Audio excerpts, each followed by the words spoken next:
Hello everybody and welcome to your video notes on Learning Target 4.1. This video is going to be focused on Learning Target 4.1 at the approaching level.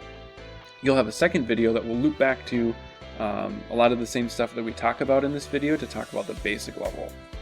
To start off with, you want to start by, and for any of your video notes moving on, you should write down everything that I have written on my screen, and then those will be your notes. So to start off with, you should start by writing down what the learning target is. So 4.1 is, you can just think about it as types and classifications of particles. The approaching level is defining the different kinds of particles that you can have, and then we'll come back again in the second video to talk about the basic level stuff, which is recognizing the particle diagrams for these different vocabulary words. So we're going to start by having, you can just start by drawing a 3-column chart here. On the first column, it's going to be the term. The second column is going to be the definition. The third column is what we're going to come back to in the second video, and I'm going to have example particle diagrams here. And feel free to pause whenever you need to, because I'm just going to keep on going, but you can pause as you need to write down things and then resume when you have a little bit more time. So to get started, an atom is the smallest unit of matter that has the properties of an element. An atom is made up of protons, electrons, and usually neutrons. There's only one example where neutrons would not be present, so knowing that an atom is made up of neutrons as well is a good thing to know. Alrighty, so moving right along here, the next one that we have, and again, pause, rewind as needed. The next definition that or the next term that you need to know is a molecule. Let's stick with that color system that I had before. So, molecule. So, molecule is as the following.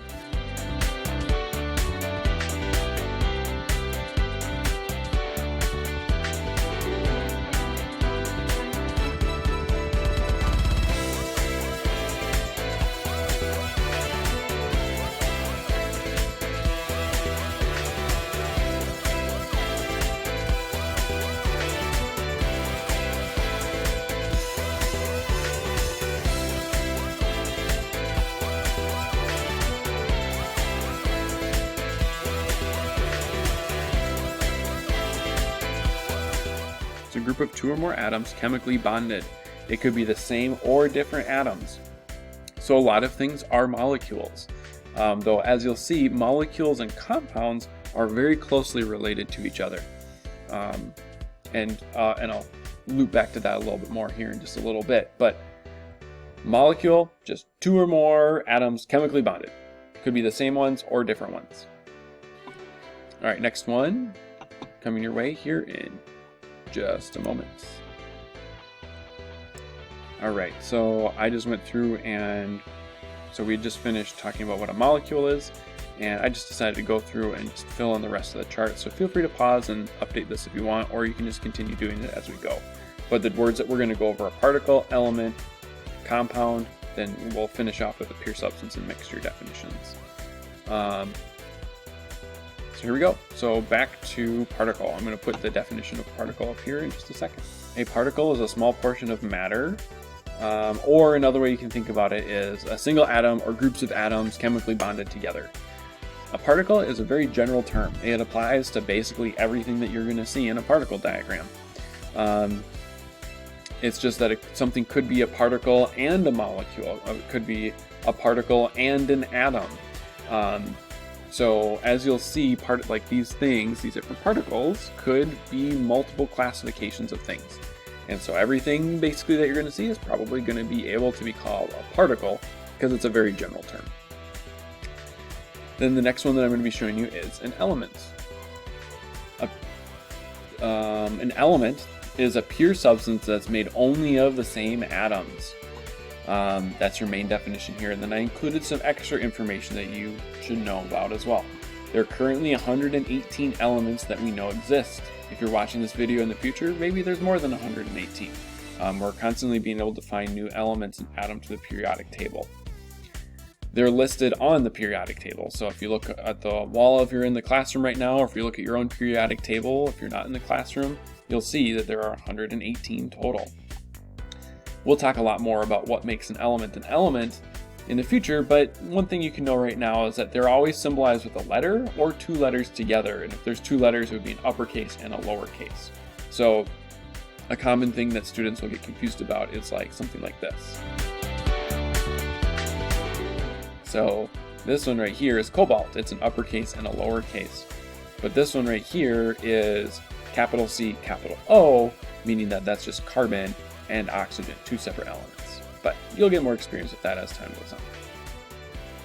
All right, time for a compound. Compound is very similar to a molecule, and I'll just keep recording as I write this one down. It's a group of two or more different, underline the word different, atoms, chemically bonded.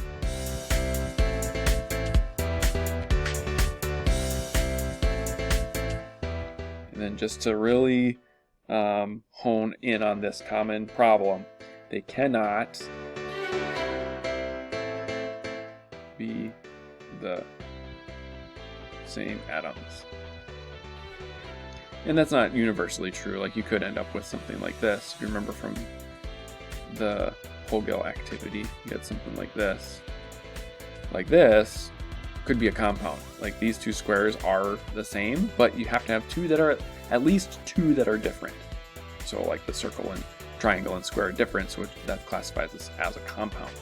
So let's look back up at a molecule. So molecules, two or more atoms, chemically bonded. They could be the same or different atoms, doesn't matter. So you can imagine that students will commonly get molecules and compounds a little mixed up. But just remember that a compound is two or more different atoms, and a molecule is just two or more atoms chemically bonded. All right, moving on down to the last two. We're almost done here, so here we go. A pure substance. It's a substance that cannot be separated by physical means.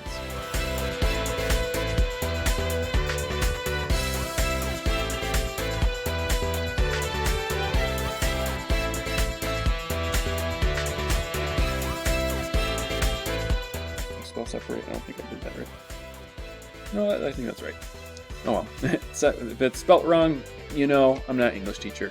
A substance that cannot be separated by physical means.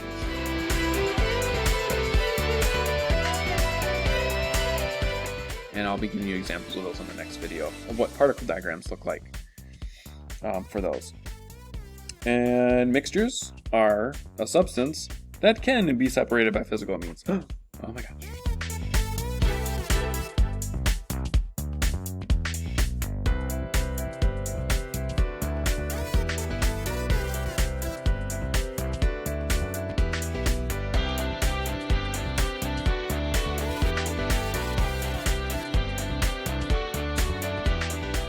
There you go. Pure substances and mixtures, those ones, students usually do a pretty good job of keeping those two separated. So there you go. Those are your vocabulary words that you need to know for Learning Target 4.1. In the next video, like I've promised many times, I'm going to start going over the particle diagrams for the things that we talked about on the left. And this should be very familiar to you because hopefully you've done the Pogel at this point, which gets at you sorting through those different cards that had all these different things on it. This is just a formalized way for you to understand what all those things meant in that activity. All right, see you next time. Thanks for watching.